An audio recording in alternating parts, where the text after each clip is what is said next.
Started in 1981, the Gator Chomp is one of the most recognizable traditions in collegiate sports.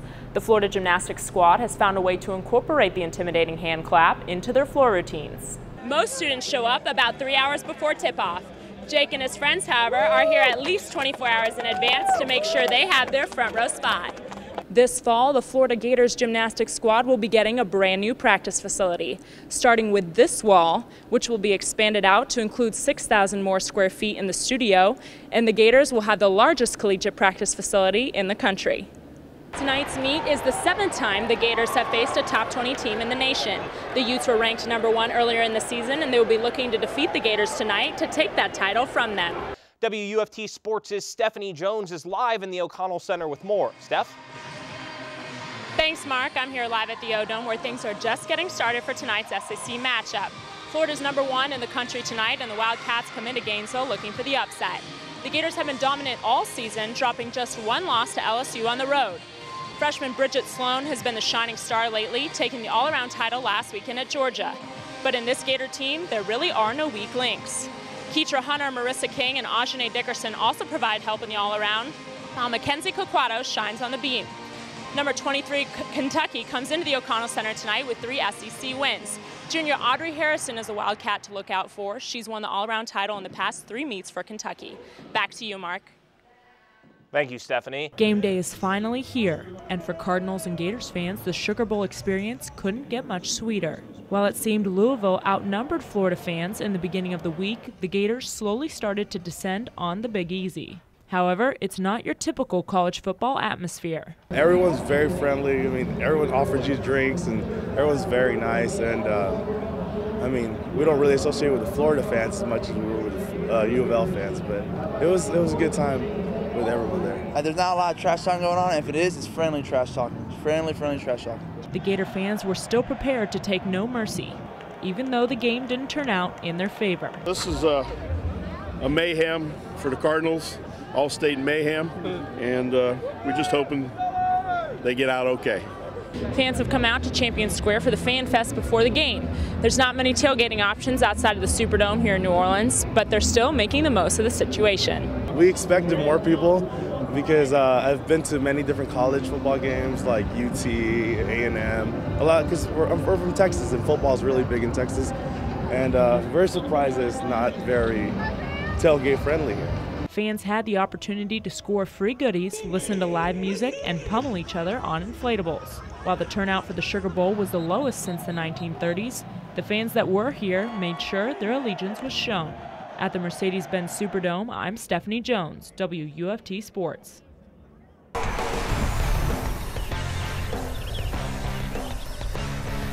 This weekend's matchup between the South Carolina Gamecocks and the Florida Gators brought College Game Day to Gainesville. Students started lining up as early as yesterday afternoon to get a front row seat for all the action. 7 p.m. last night. We haven't slept for 25 hours. It's been a long day. 6 hours. We're starving, and so is Gillen. Gator fans pitched tents to sleep in front of the swamp to make sure they had a spot to be featured on the show. But the most popular late-night pastime? Making the infamous College Game Day signs. We want them to know that UF is a great fan base, and we're ready to get really wild for Gator football. Students flocked to arts and crafts stores to sweep the shelves of cardboard and markers, but there was no shortage of creativity. The signs ranged from ancient history to art history, but the classics will never go out of style. Basically, our sign idea was to go with the ESPN framework. Each letter, you can represent each letter throughout our sign, and also encompass the University of Florida football. And that, let's go, baby! Oh! Even Coach Boom made an appearance, but that didn't deter Gamecock fans from showing their school spirit.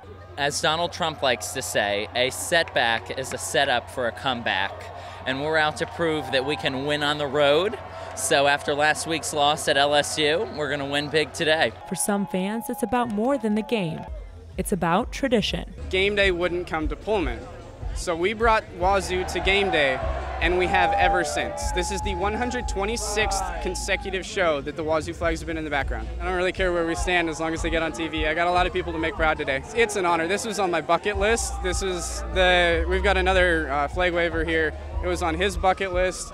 My dad is so proud of me. He's also a graduate of Wazoo. Go Cougs! Florida lacrosse players also wanted the game day experience. We actually did. We just weren't sure if we should bring them back here or anything. Yeah. She made a really cool one. It was like an ESPN one. It said, the Swamp Chomps, Carolina, yeah. I don't know what happened to it. Although every sign was different, Gator fans all agreed on one thing about South Carolina: not impressed. For ESPNU Campus Connection, I'm Stephanie Jones.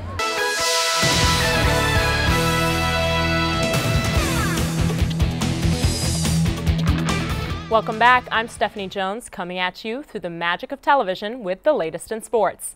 Florida basketball faces the Marquette Golden Eagles tomorrow night in the SEC Big East Challenge.